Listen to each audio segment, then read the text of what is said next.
New year, new me is what people preach this time of year. But if you're one of those who have thrown out the notion of New Year's resolutions, we have a different solution. Studio 5 parenting contributor Heather Johnson says it's less about goals and more about growth. She's encouraging us to make growth our focus in 2024. Heather joining me to explain. Happy New Year. Same to you. You know what? It's interesting. There is a big shift. I haven't done New Year's resolutions for years. No, it's me just neither. not my thing. But now I'm seeing this. We were trendsetters then. Yes. Because now I'm seeing this movement of people saying, yeah, I don't need this hard, fast goal to kick me off a new year. So what's the difference, Heather, between goals and growth? Well, we want to look at it from a growth standpoint because even just this goal perspective, which I don't love New Year's resolutions for this reason, they tend to come from this place of a fresh start effect is what we call it, where we've decided that a date on the calendar is what gives us permission to go ahead and make improvements. Which there is energy from right? that. There's energy from that. There's momentum that comes. Right? So we've got the first of the year on Monday, right? Have you ever felt like on a Wednesday, you're like, man, I wanted this week to be different. It isn't, and it's Wednesday. Instead of going, I'll just do different right now. We go, well, I'll start this on Monday. I'll wait. Right? I'll wait. And so that part is really challenging when it comes to being able to grow in these resolutions. The other thing that's tricky is we look at resolutions and we're starting to realize that we look at them as either a pass or a fail.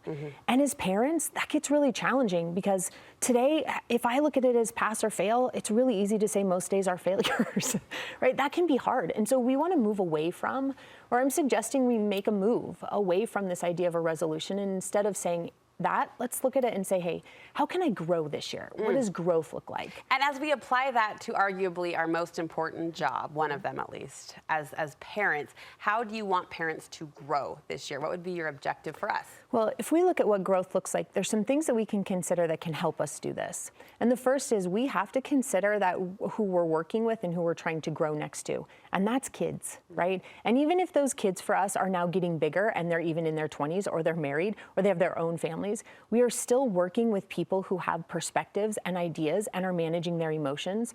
We don't take that into consideration as parents oftentimes. So we set this idea up that we're going to grow this year.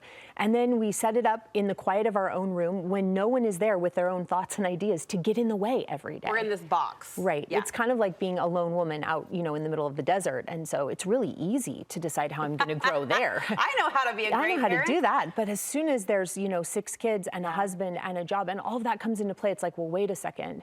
I might not have adequately looked at what growth could look like. So we want to take that into consideration. And we want to ask ourselves and recognize, hey, I'm going to ask how I'm going to grow given that I'm working with 6 kids and a husband and a job and these responsibilities. And like you said, personalities and emotional intellect, and you have to take all of that into consideration.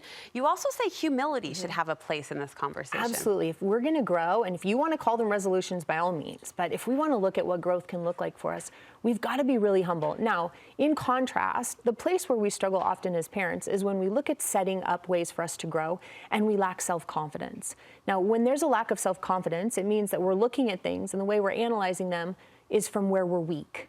And that's really easy to do as a parent, right? If we don't have a lot of self-confidence, we see all of the weaknesses, and then we put all of our energy into focusing on the weaknesses. And oftentimes we set up our growth patterns from where we're weak.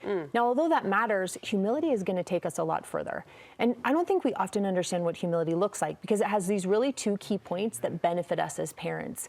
When we're humble, it means we're able to look at our strengths and acknowledge them.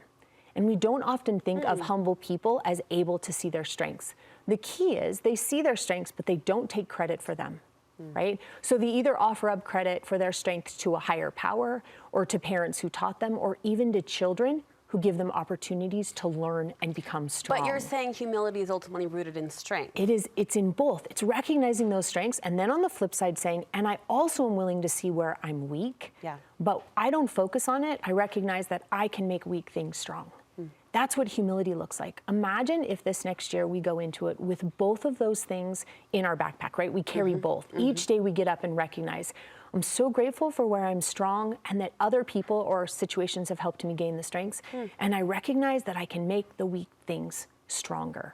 You want us to make room for growth. How do we do that? Well, isn't it funny? We all tend to feel overwhelmed. We've got a lot going on. We want to improve. And so we hit a new year, this fresh start effect, and we take a bunch of things we don't think we're good at, and we add them right on top of all the other things that are overwhelming to us. The pile just got bigger. The pile just got bigger. Oh, no wonder we shut down by February 15th, right? Because we look at it and go, I've got so much on my plate. So if we're going to take on new things, we've got to do it by making some space. Kind of think of it like your closet, where if you're going to buy a new sweater and put it with your other sweaters, you should get rid of one and send it out the door. So what might I be getting rid of? Give us an example to make room for growth. It could be anything. It could be looking at how you spend your time so that there might be more time to spend on these things that you want to work on. So I'm getting rid of something to make... Literally. Okay. Mm-hmm. It could be something in our minds. It could be that we're holding on to a lot of places that we're weak and then adding another set of places where we don't think we're strong. Well, now all I do is spend all the day looking at all the places where I'm not a good mother. Okay. Right? So we can put some aside to bring some more in that might have more precedence or matter more to us right now.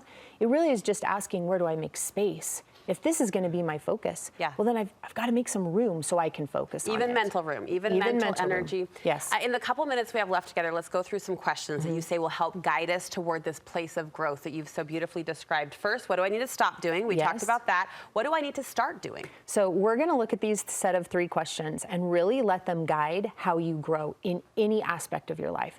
They're my favorite. They're my favorite because they do some really key things. The first is they allow us to reflect, and we can't grow unless we're willing to reflect on something. That's another huge trend right now. Everyone is really focused on this reflection point. We've got to, right? Now, we can reflect in really unhealthy ways, and it sets us up to be anxious and depressed. We're not going to talk about that today. But we want to be able to look back and, again, with humility, recognize, how do I see where I'm strong and also where I'm weak, and hold on to the fact that weak things can become strong. So it does that. It also provides a lot of grace for us. And if we're not allowing some grace in parenting, then every day will feel like a failure, whether it's 2024 or any other year. And then it also elicits growth. So the questions that I want you, if you're up for the challenge, to ask are the following.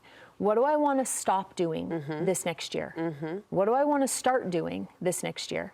And what do I want to continue doing? And that's perhaps my favorite, this idea of continuation, because it wasn't all bad. As we look in the rearview mirror, 2023 brought some, hopefully, good growth points, good successes. You say use those to jump off. Absolutely. So ask yourself that question. Even as you're driving in the car, or you take a shower, or you're sitting around, making dinner, or you're driving to work, just to consider, hey, what is it last year that I don't necessarily want to do this year? Sure. It could even be a vacation you didn't love, or that didn't go the way you wanted, or the way you spent time, or even an emotional personality perspective you had.